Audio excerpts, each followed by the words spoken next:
yesterday we gave you a quadratic, some of them factored, some of them not, and you had to find the zeros. Today we're reversing the process and we're going to give you the zeros and you need to tell me what that quadratic function looks like. So step 1 says, get 0 on the right by moving the number to the left side of the equation. So what that means is we have this x equals 2.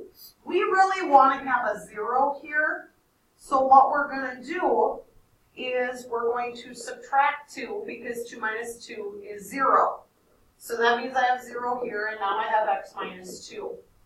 And then here we have a negative 1, so I want to add 1 to get rid of this here and have a 0.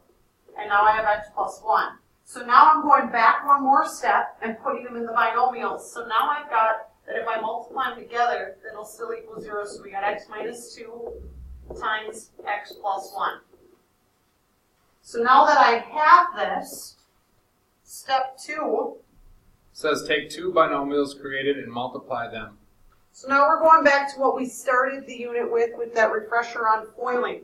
So we're going to take x times x and get x squared, x times 1 and get plus x, negative 2 times x, which is minus 2x, and negative 2 times 1, which is negative 2.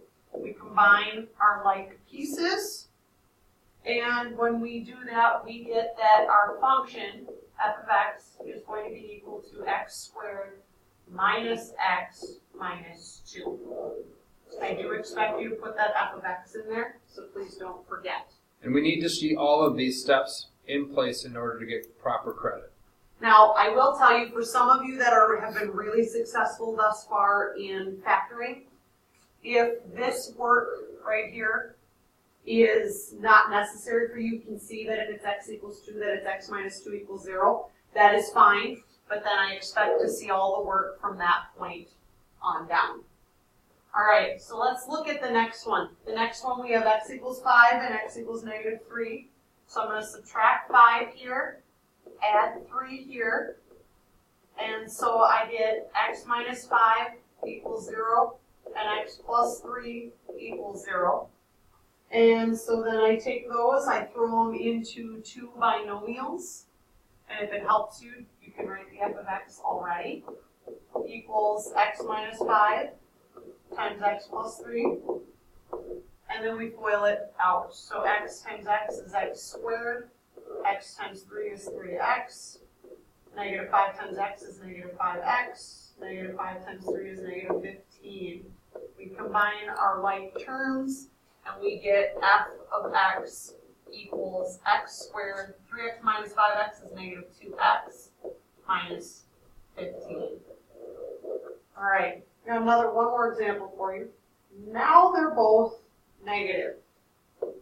And so then I'm going to add 4, add 4, add 2, add 2. And we get x plus 4 equals 0, x plus 2 equals 0. So we throw those into our 2 binomials of x plus 4, x plus 2, and we FOIL to get our f of x equals x squared plus 2x plus 4x plus 6x, and 4 times 2 is plus 8. Now, question I know is going to come up because you're going to see it. What happens if you get x equals 0? If you have x equals 0 and say x equals 1, you would minus the 1 here to get x minus 1 equals 0. Then you'd have x times x minus 1 because this is already set equal to 0. So then you would just distribute this in and get x squared minus x equal to your f of x. So just so you know. All right, now it's your turn. We got one problem for you. Given those zeros of 6 and negative 4, I want you to give me the corresponding quadratic function. And as always, write your summaries and bring your questions.